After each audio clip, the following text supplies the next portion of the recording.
Jung discovered something that still makes psychologists uncomfortable today. True awakening is not peaceful. It is not blissful. It is a catastrophe that terrifies everyone around you.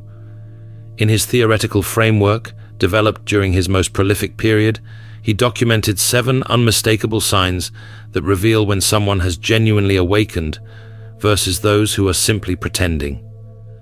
These signs are so disturbing that he called them a protocol, a warning system. Because when you see all 7 signs in a person, you are not looking at someone who has found enlightenment. You are looking at someone who has become psychologically dangerous to the collective unconscious. But here is what made Jung's blood run cold. The truly awakened do not announce themselves. They do not seek followers or validation. They simply exist in a way that makes the sleeping world deeply uncomfortable. Today I will show you the exact 7 signs Jung identified, why he considered this knowledge dangerous, and what happens when someone completes this terrifying transformation. This is not about spiritual bypassing or Instagram enlightenment.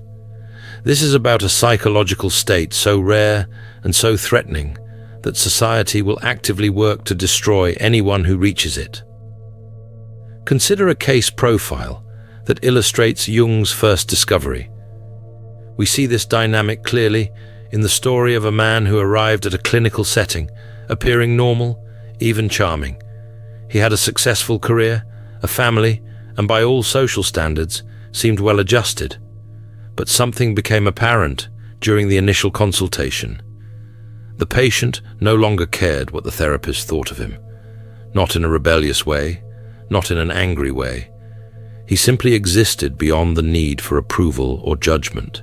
This was the first sign in Jung's framework, the complete disintegration of the persona. The persona is the mask we wear to navigate society.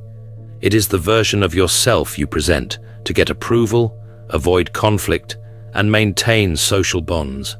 Most people believe their persona is who they actually are. They have worn the mask so long they forgot there is a face underneath.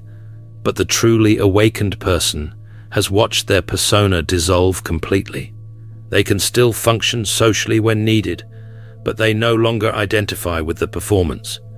Jung's writings describe how individuals in this state experience social interactions like watching a play they are no longer invested in.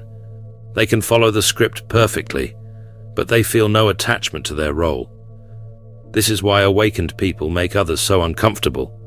They have become mirrors that reflect back your own performance. When you speak to them, you can feel them seeing through your persona to the real person underneath. Most people find this unbearable. They accuse the awakened person of being cold, judgmental, or detached, but the awakened person is not judging. They have simply stopped playing the game, and their presence reminds you that you are still performing. Jung observed something even more disturbing in these patterns.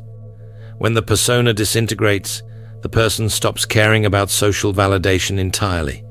They exist in complete neutrality toward how others perceive them. This creates massive anxiety in groups because humans are wired to care about social status. An awakened person who genuinely does not care cannot be controlled through shame, guilt, or social pressure. They have become immune to the very mechanisms that keep collective unconsciousness functioning. Time 0.6. The person who has disintegrated their persona becomes almost invisible to social hierarchies. They attend gatherings, but register no emotional response to status games. This indifference is not contempt. It is genuine freedom from the need to be seen in any particular way. But that is not the most disturbing part. The second sign Jung identified was even more psychologically threatening. The awakened person has accepted their shadow completely. They know with absolute certainty that they are capable of every evil they see in others. This is not self-hatred. This is radical self-knowledge. A composite example based on Jung's observed patterns shows how individuals in this state can discuss their capacity for cruelty, manipulation, and violence with the same calm they would use to discuss the weather. The awakened person